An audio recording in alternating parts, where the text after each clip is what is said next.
Hello, it's Malcolm here, and in this video we're going to discuss the convincing argument for the warehouse problem. In the warehouse problem, if you know some algebra, the convincing argument is fairly straightforward. What you can do in that case is just go back to your specialisation and do exactly the same sort of calculation as you did there.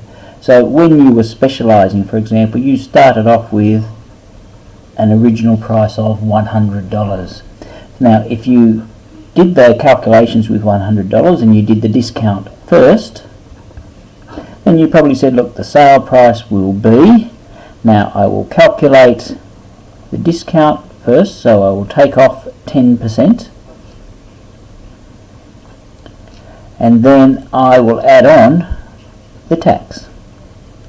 Now 100 minus 10 there is 90, but instead of writing 90 here, let me write it as 100 minus 10 on 100 times 100.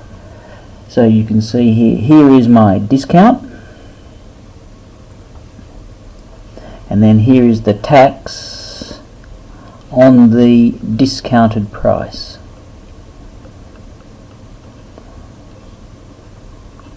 Here. But the beauty of setting my calculation out that way is that to come up with a general argument for here, all I have to do is replace the original price 100 in each case here by P, and there is a general argument. Likewise then, when you calculate the tax first, you would say your sale price is, here's your original price plus the tax minus 10% of that price. And so here is my tax, and here is the discount on the taxed price.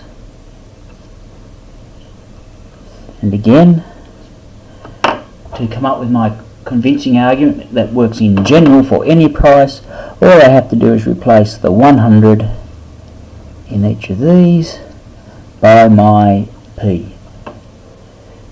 So in that case, coming up with the convincing argument wasn't too hard. Some things to note. So in this case,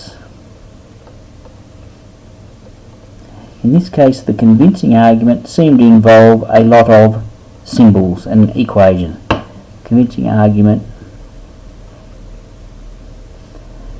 contained equations and symbols, but that doesn't always have to be the case, but it certainly was here. Likewise, what would you do in this case if you didn't know algebra? So if you did not know algebra, what would you do? Well, most likely what you would do is you would show the problem to someone else, and if they were mathematically minded, they would probably recognize that algebra would help, and so they would teach you the algebra. So get someone to teach you algebra. Alternatively, someone might say to you, look, algebra is what you need to know, and so you might go away and learn algebra yourself. Is another possibility.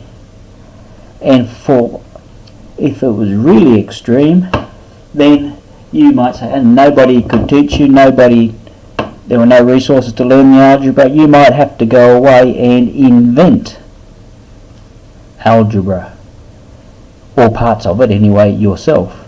Now of course, here algebra has already been invented, so you wouldn't be inventing something new.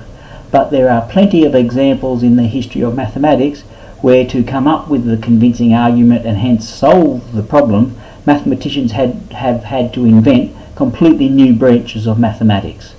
We may or may not get that far, but you can see that it's a possibility.